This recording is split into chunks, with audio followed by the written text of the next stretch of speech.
l'immensité de ta grandeur. Père Tout-Puissant, nous te rendons une fois de plus grâce. Merci Seigneur pour ce moment de repos que tu nous as accordé. Merci aussi pour la reprise de notre partage, Seigneur.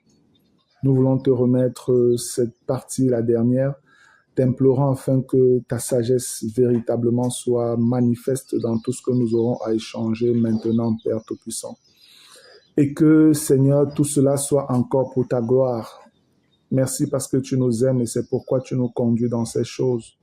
Que le monde méprise, rejette, ignore même, Seigneur. Mais à nous, tu as fait la grâce, ô Dieu, de connaître ces choses merveilleuses. Nous te rendons donc des multiples actions de grâce témoignant de notre reconnaissance de ce que tu as fait jusqu'à présent. Merci encore de nous conduire dans tout ce que nous aurons à partager. Dispose les cœurs des frères, libère les cœurs, Seigneur, qui peuvent même être fermés. Libère les cœurs qui peuvent être craintifs, libère les cœurs qui peuvent être attristés d'une manière ou d'une autre et agis, Père, afin que chacun perçoive véritablement ce qui est bon. Ô Dieu, pour son épanouissement dans ta maison, dans la communion avec toi et même avec les autres. Au nom béni de Jésus-Christ. Amen. Amen. Bien, ça c'est le grand 3, la dernière partie de notre série de partage sur la pureté, une vie pure en tant que célibataire, la gestion des rapports entre frères et sœurs et la gestion du célibat. Concernant la gestion du célibat, on a grandement touché ça déjà dans la première partie et puis voir comment pouvoir mener une vie de célibataire victorieuse, en vainqueur, en chevalier de lumière, de manière à ce que le Seigneur soit satisfait de ce que nous faisons. Maintenant, on entre aussi dans un cas pratique parce que, quoi qu'on dise, parmi vous, il y en a qui sont déjà des personnes en âge de maturité, des majeurs, qui peuvent se marier et qui désirent se marier. Mais en tant que chrétiens aussi, nous savons que les choses sont délicates. C'est pas comme dans le monde où on fonctionne un peu à l'essai, on tâtonne, on essaye et puis parfois on commence même à vivre ensemble et tout ça. Non, on connaît que pour nos chrétiens, ça ne passe pas. Ça passe pas. Les choses doivent être faites dans la volonté de Dieu et pour sa gloire. Et que le monde n'ait rien à redire de la manière dont nous avons mené les choses, si ce n'est de reconnaître que oui, nous sommes vraiment des enfants de Dieu par notre attitude, par notre comportement. C'est donc important de savoir comment gérer les rapports que nous avons avec le sexe opposé. Et dans l'Église, c'est encore une situation très, très délicate, tout honnêtement. C'est une situation assez délicate parce que les chrétiens, je pense que l'un des péchés dont ils ont le plus peur, c'est le péché de fornication.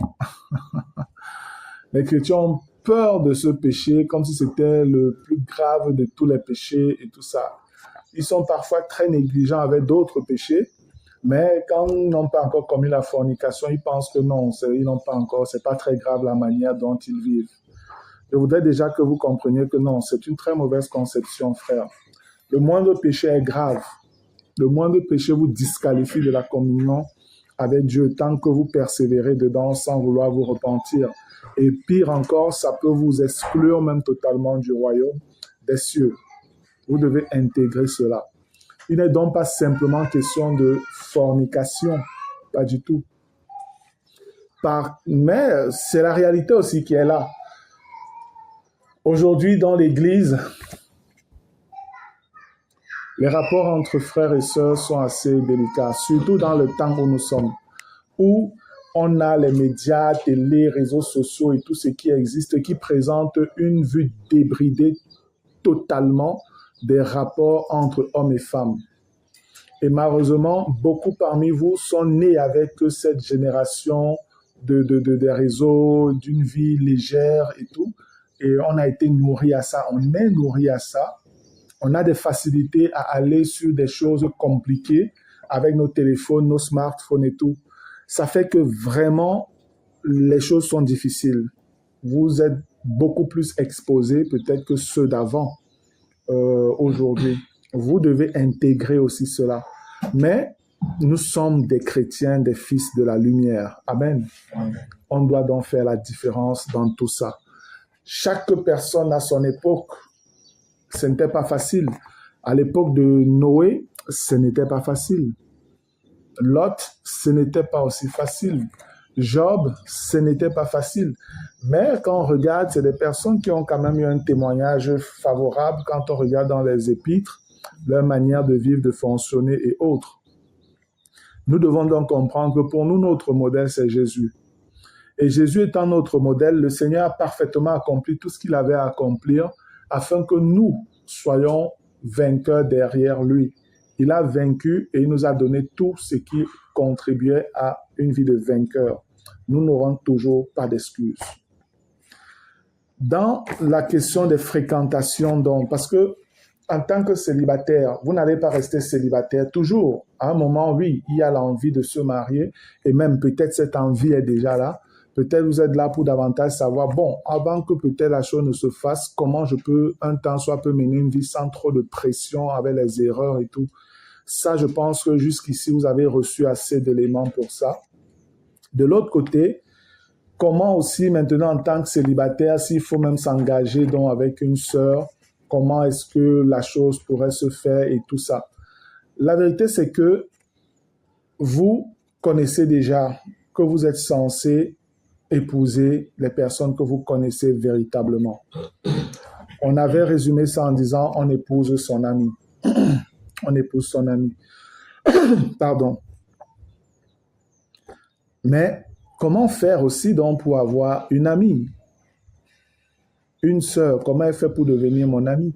Est-ce qu'on a le droit même d'être ensemble? Si c'est toujours qu'on est à distance là, on dit même qu'il ne faut même pas s'écrire même au téléphone la nuit. On fait même donc comment pour devenir même amis dans tout ça.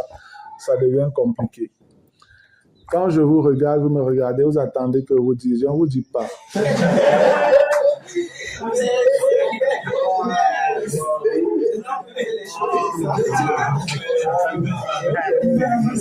On va rentrer un peu dans les Écritures pour que vous essayiez de voir comment enlever un certain nombre d'éléments et ajuster à ce que vous avez dit. Parce que ce n'est pas faux tout ce que vous avez dit en réalité. Normalement, il n'y a pas une méthode particulière pour le faire. Non, il n'y a pas une méthode particulière pour le faire. Personnellement, je suis interrogatif sur cette méthode de fréquentation. La méthode de fréquentation, pour moi, est une méthode qui peut être biaisée dans le processus. Parce que aller vers une personne, j'ai vraiment un peu réfléchi dessus. Je me suis allé vers une personne et dire, tu m'intéresses un peu, je veux qu'on essaie de voir si on peut se fréquenter en vue de voir si ça peut aboutir quand même à quelque chose, peut-être même allant jusqu'au mariage et tout ça. Man, tu vas faire ça vers quelqu'un qui peut-être connaît un peu ta manière. Si tu es quelqu'un de bien posé, machin, tu as les moyens et tout. La personne, même si c'est une mauvaise personne, gars, elle va se mouler selon le modèle mais il est venu. Il est venu. Donc, elle sera la bonne personne. Parce qu'elle sait déjà où tu es en train d'aller. Elle ne va jamais plus te montrer véritablement son visage. C'est pourquoi c'est totalement biaisé. Et il y en a qui encouragent beaucoup ça, les fréquentations. Pour moi, j'ai un problème avec. Par contre, quelque chose qui est aussi spontané comme ce que vous venez de dire est beaucoup plus vrai en réalité. C'est beaucoup plus vrai. Et regardons un peu dans les Écritures. Job, le chapitre 31. On va lire un ensemble de passages, je vous dirai pourquoi on les lit d'abord. Après, Job 31. Job 31, je vais lire les versets 1 et 2. J'avais fait un pacte avec mes yeux et je n'aurais pas arrêté mes regards sur une vierge. Quelle part Dieu m'aurait-il réservé d'en haut? Quel héritage le Tout-Puissant m'aurait-il envoyé des cieux? Ici, on voit bien que dans la pensée telle que la chose est dite, ce n'est pas un regard anodin, mais c'est un regard calculateur. C'est un regard calculateur. Et Job dit, moi, je n'ai pas permis de faire une chose, je ne me suis pas permis de faire une chose pareille. Parce que ce n'est pas une chose qui plaît à Dieu, en fait. Voilà ce que Job dit. Regardons un autre passage. Le psaume 101. Le psaume 101, le verset 3 dit, je commencerai même au verset 1. Je chanterai la bonté et la justice. C'est à toi, Éternel, que je chanterai. Je prendrai garde à la voie droite. Quand viendras-tu à moi? Je marcherai dans l'intégrité de mon cœur, au milieu de ma maison. Verset 3. Je ne mettrai rien de mauvais devant mes yeux. Je hais la conduite des pécheurs. Elle ne s'attachera point à moi. Dit, je ne mettrai rien de mauvais devant mes yeux. Allons voir maintenant dans Matthieu 5. Matthieu 5, je vais lire à partir du verset 27, il est écrit, « Vous avez appris qu'il a été dit, tu ne commettras point d'adultère. Mais moi, je vous dis que quiconque regarde une femme pour la convoiter a déjà commis un adultère avec elle dans son cœur. Si ton œil est pour toi une occasion de chute, arrache-le et jette-le loin de toi, car il est avantageux pour toi qu'un seul de tes membres périsse et que ton cœur entier ne soit pas jeté dans la géhenne. 30.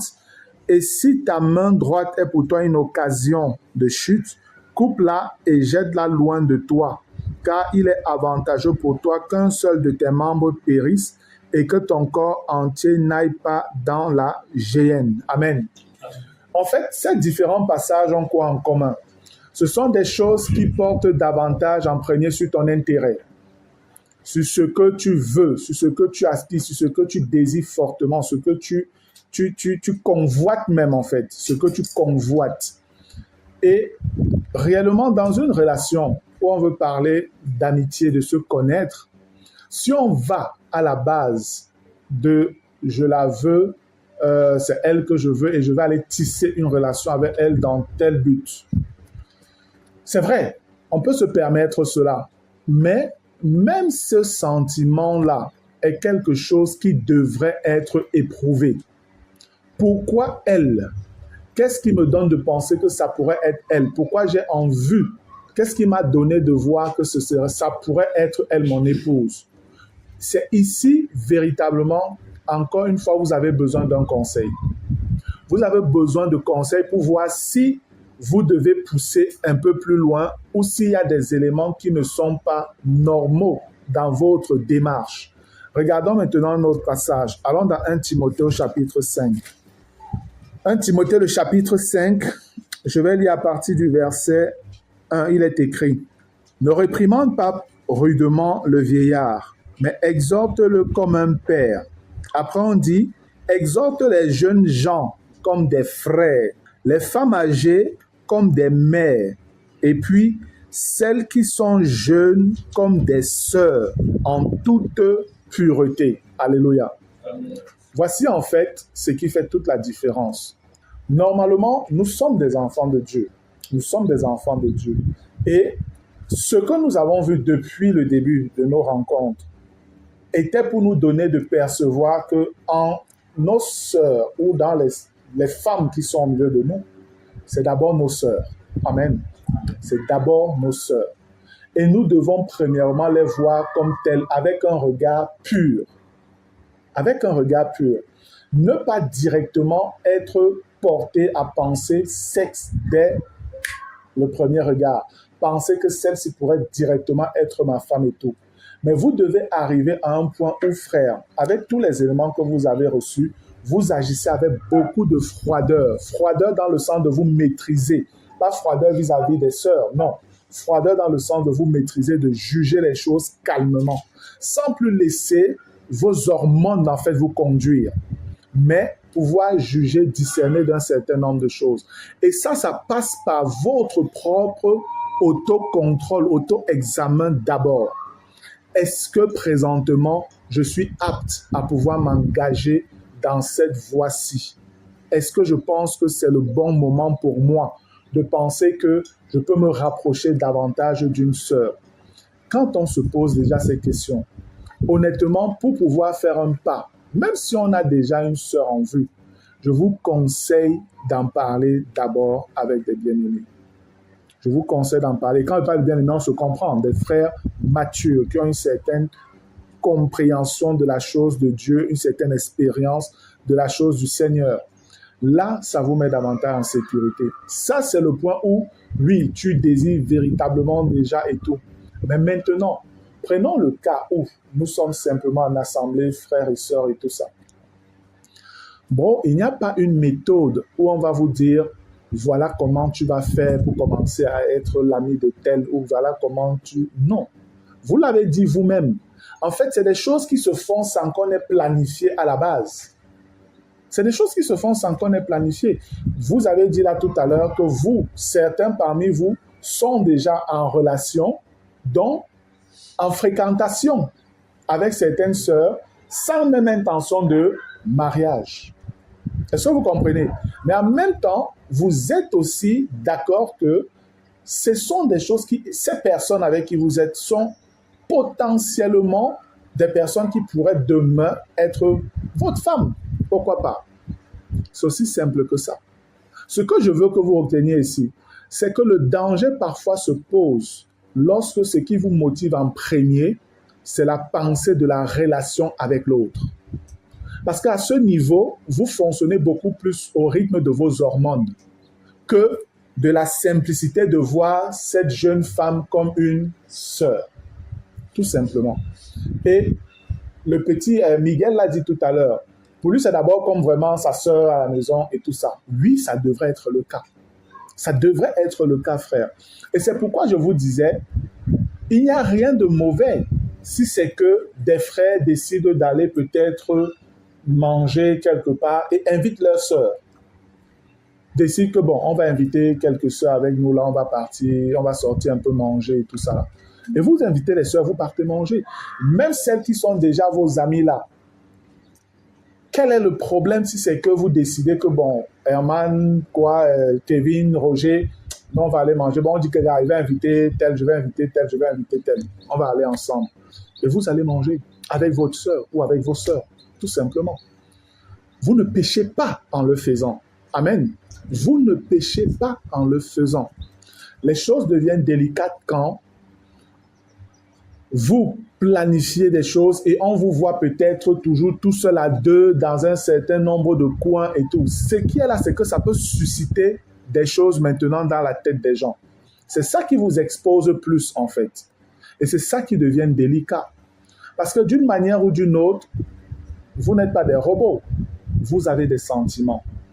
Aujourd'hui, vous savez que telle situation, telle action que je pose peut produire ceci en réaction. Et je dois donc éviter de faire un certain nombre de choses.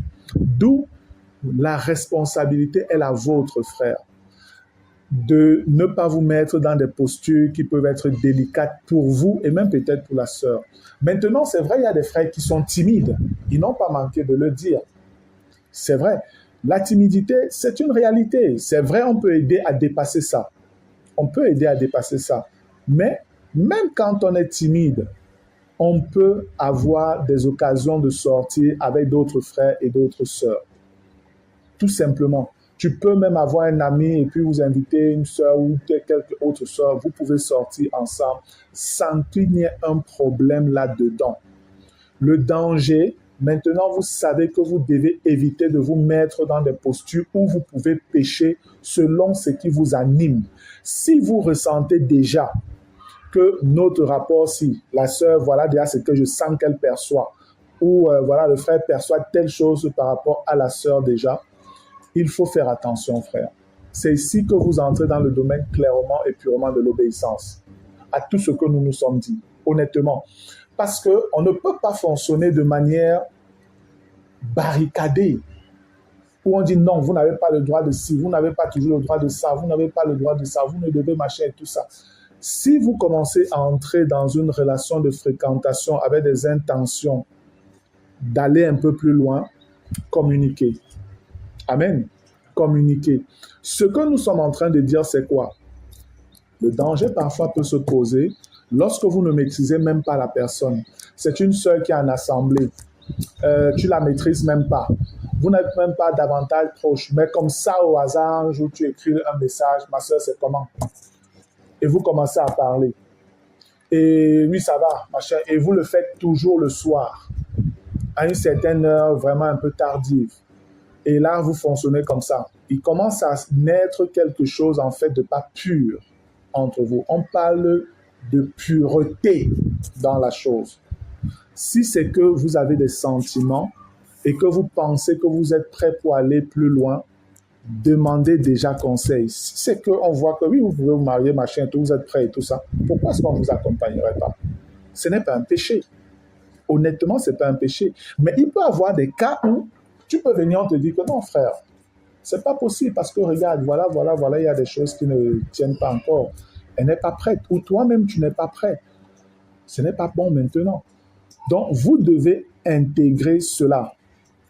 Moi, j'ai voulu davantage avoir aussi cette rencontre avec vous parce que je pense que les frères étaient beaucoup trop crispés dans la crainte de ne faites pas ci, ne faites pas ça, ne faites pas ci, ne faites pas ça. C'était véritablement un peu comme du légalisme. J'ai voulu exposer les choses à votre connaissance pour que vous jugiez que ce qui était dit n'était pas véritablement du légalisme, mais c'était des choses pour vous préserver du fait que vous n'aviez pas un certain nombre d'éléments en termes de connaissances pour pouvoir gérer les situations.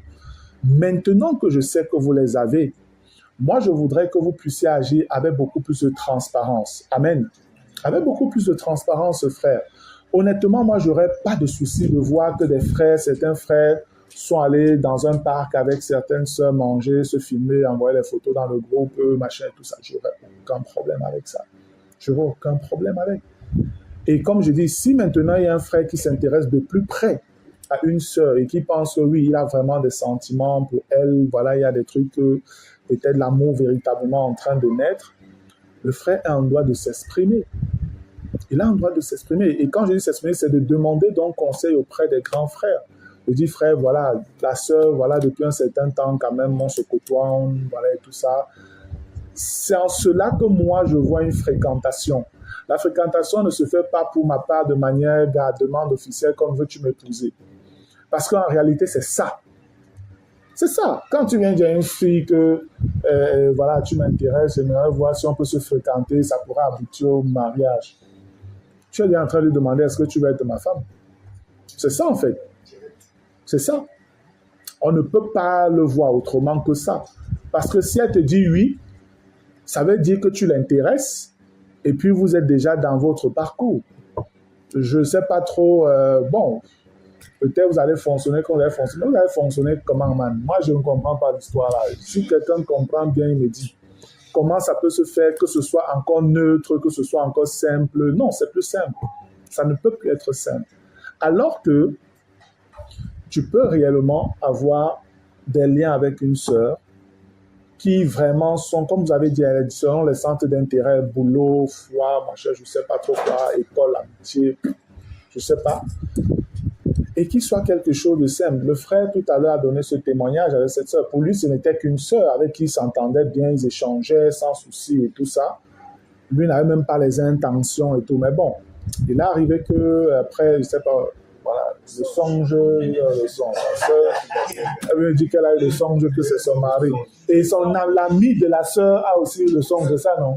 Ça, merde, c'est chaud, hein? Et vous voyez un peu jusqu'où ça peut aller, frère. Vous voyez un peu jusqu'où ça peut aller. Non, c'est des choses qui sont assez terribles. Hein.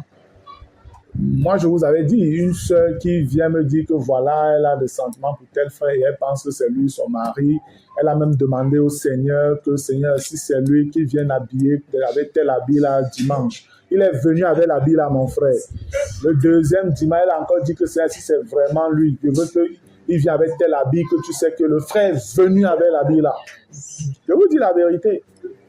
Donc, elle était sûre. Et moi-même, quand elle m'a dit, c'est vous avouez que, gars, moi-même, j'étais convaincu que, gars, sûrement, c'est lui. Je vous dis que moi-même, j'étais sûr que, gars, man, est-ce que c'est toujours le hasard? J'étais sûr que, non, ça, c'est vrai. Quelques temps après, le frère, il vient me voir. Quand il vient me voir que, bon, il s'était assis, il me dit que c'est la sœur, la gars. Elle était dribblée, man. C'était une autre sœur, man. Là, elle était mal. Il dit que, wow. Il fallait maintenant gérer le retour.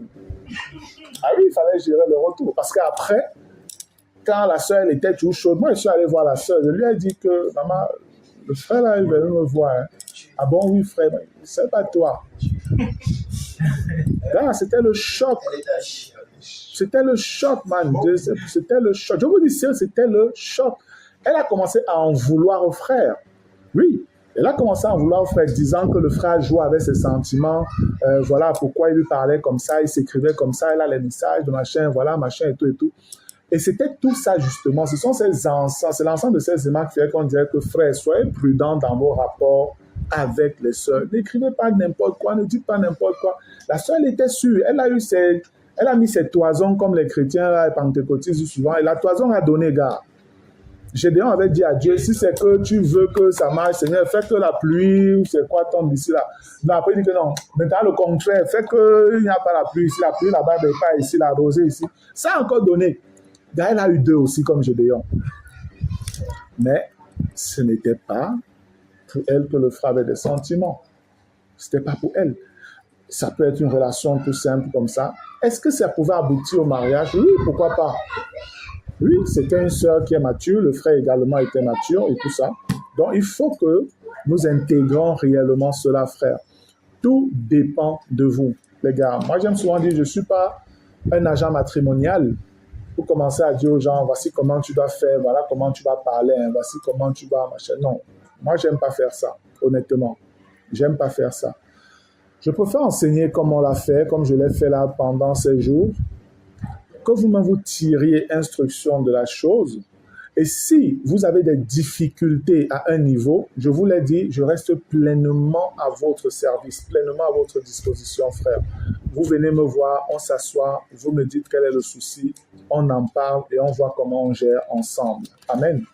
Là, je suis prêt à vous porter. Je suis prêt vraiment à vous accompagner pour que la chose soit quelque peu légère pour vous, que vous ne soyez pas comme accablé par ce flot peut-être d'émotions, de sentiments et tout que vous pouvez ressentir. Donc, vous l'avez dit, frère, honnêtement, de la même manière que vous avez eu des amis garçons, c'est comme ça que vous avez des amis filles. C'est comme ça que vous vous rapprochez des sœurs. C'est vrai, c'est le sexe opposé. Maintenant, ici, joue la carte du caractère, de la personnalité aussi des gens.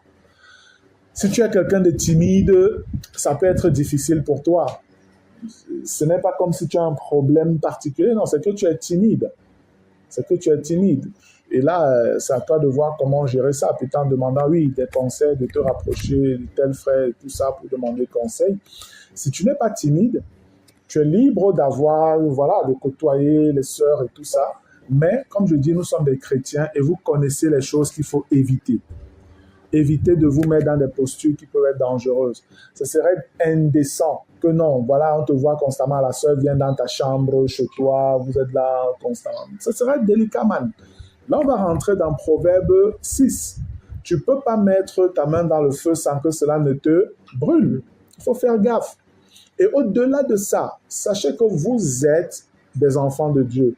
Je pourrais dire, vous êtes même des serviteurs de Dieu. Le témoignage est important, frère. Je vous dis, le témoignage est important. Si vous êtes quelqu'un dont, dans votre maison, vous êtes là et constamment, c'est les sœurs qui entrent, qui sortent, les sœurs qui entrent, qui sortent. Ça peut être plusieurs sœurs. Si c'est plusieurs sœurs, votre voisinage, vous aurez le témoignage ou alors la réputation d'un homme à femme. Alors que peut-être même vous ne faites rien. Mais il y a le témoignage. Vous devez veiller à ça. Votre témoignage, votre réputation est importante. Si c'est la même sœur, là encore, ça peut être que non, c'est sa copine. C'est ça que ça peut donner. Il faut donc éviter de vous mettre dans des postures où le témoignage peut être sali. Ça, c'est à vous de veiller dessus. On n'habite pas avec vous. On n'est pas là pour vous dire ne faites pas ci, ne faites pas ça.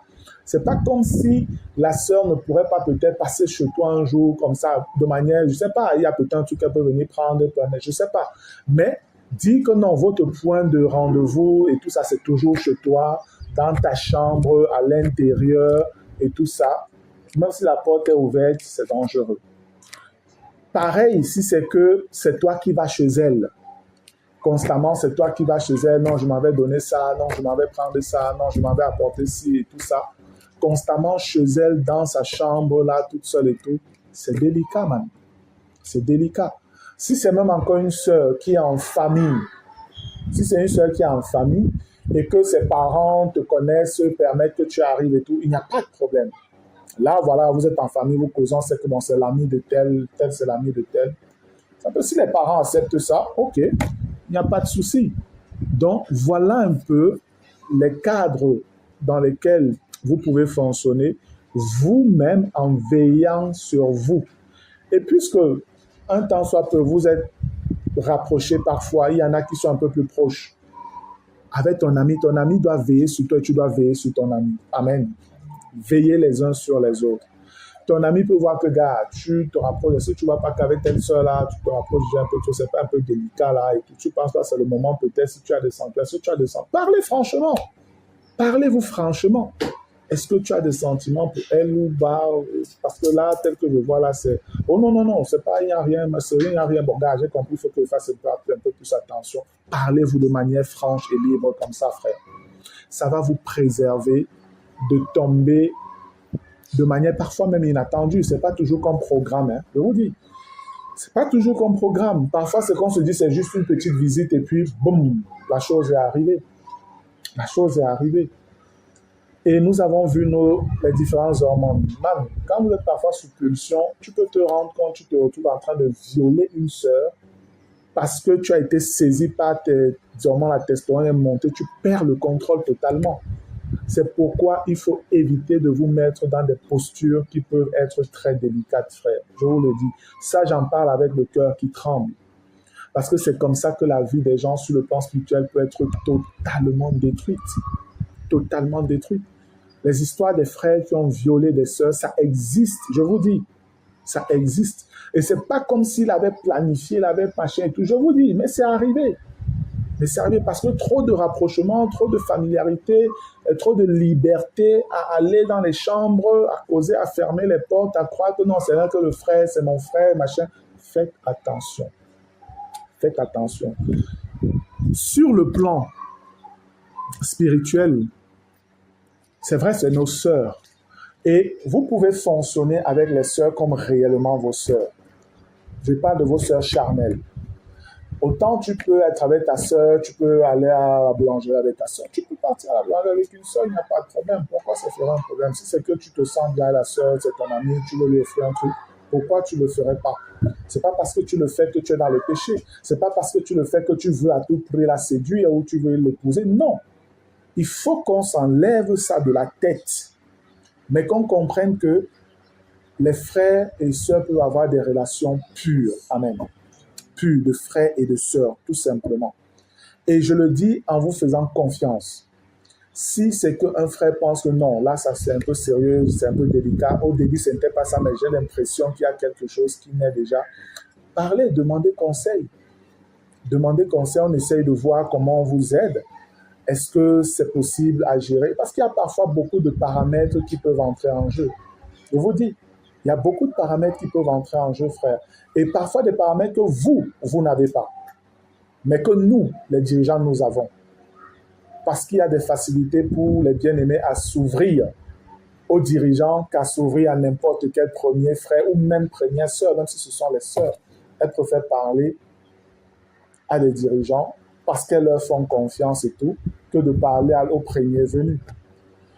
Voilà, je voudrais véritablement attirer notre attention là-dessus. J'espère par la grâce de Dieu que je suis clair dans ce que je suis en train de dire. Amen. Je l'espère vraiment que je suis clair dans ce que je suis en train de dire. Il n'est pas question d'embrigader les gens. En même temps, on n'est pas en train de dire libertinage, faites comme vous voulez. Non.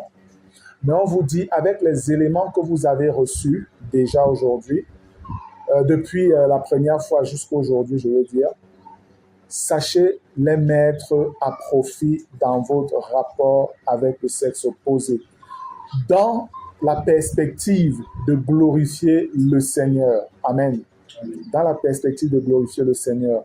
Aujourd'hui, vous êtes à même de comprendre que c'est possible pour vous de vivre une vie de célibataire de manière pure. C'est possible aussi d'engager une relation avec des sœurs de manière saine et pure sans que ce ne soit quelque chose de honteux, de bizarre. Non, non, non, non, non, non, non. Pourquoi? Pourquoi? Pourquoi un frère dans l'assemblée n'aurait pas de sentiments même amoureux vis-à-vis d'une sœur et que voilà, ils commencent à avancer pour aller dans leur processus et tout le mariage? Pourquoi pas? Tant que c'est encadré et que oui, quand les deux même peut-être se sont avoués les choses et tout ça, leurs sentiments, et que c'est même peut-être validé et tout ça, c'est là aussi qu'il faut maintenant faire beaucoup attention. Là, c'est une autre étape, la vie dans ce moment-là où les deux personnes se sont dit oui, même si on n'est même pas encore fiancés, donc déjà on n'a pas encore vu les familles, mais qu'on s'est déjà dit oui, on s'aime et tout ça, on aimerait voir les familles et tout. Le moment là est le moment aussi, c'est un des moments les plus délicats. C'est un des moments les plus délicats. C'est à cette phase que beaucoup parfois malheureusement tombent dans l'impudicité. On aura peut-être l'occasion aussi de revenir en détail là-dessus pour davantage éviter ces chocs-là que certains peuvent avoir à cause en fait, dans cette période-là. Amen. Bien, je vais attaquer le dernier point, qui est toujours portant sur le célibat. Regardons un peu dans 1 Corinthiens 7. 1 Corinthiens 7, je vais lire les versets à partir du verset 7. Je voudrais que tous les hommes soient comme moi, mais chacun tient de Dieu un don particulier. L'un d'une manière, l'autre d'une autre. À ceux qui ne sont pas mariés et aux veuves, je dis qu'il leur est bon de rester comme moi, donc sans se marier. Mais s'ils manquent de maîtrise d'eux-mêmes, qu'ils se marient, car il vaut mieux se marier que de brûler. Amen. Lorsque nous regardons ce passage, on voit bien qu'il y en a à qui Dieu donne la capacité à se marier. Oui, tu aimes, tu veux, tu désires, et puis tu te lances, tu trouves la bonne personne, et puis vous vous mariez, et voilà, ok, c'est fait. Mais l'autre chose aussi que les gens ont du mal parfois à accepter, c'est que Dieu donne aussi les capacités à ne pas se marier. Ça, beaucoup ne le voient pas. Et comme je l'ai dit, j'ai rarement perçu des rencontres et tout pour dire que rencontre pour tous ceux qui ne veulent pas se marier. Je rencontre pour le mariage, je rencontre pour l'onction du mariage. Je n'ai pas vu rencontre pour l'onction du célibat, pour servir Dieu sans être perturbé par les affaires de mariage et tout ça.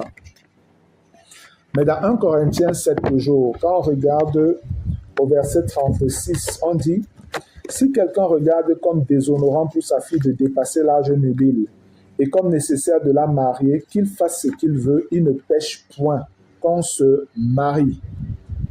Mais celui qui a pris une ferme résolution sans contrainte et avec l'exercice de sa propre volonté et qui a décidé en son cœur de garder sa fille vierge, celui-là fait bien. Ainsi, celui qui marie sa fille fait bien et celui qui ne la marie pas fait mieux. » On voit que Dieu apprécie encore plus le célibat que le mariage. Le meilleur de Dieu dans ce rapport-là maintenant, c'est le célibat.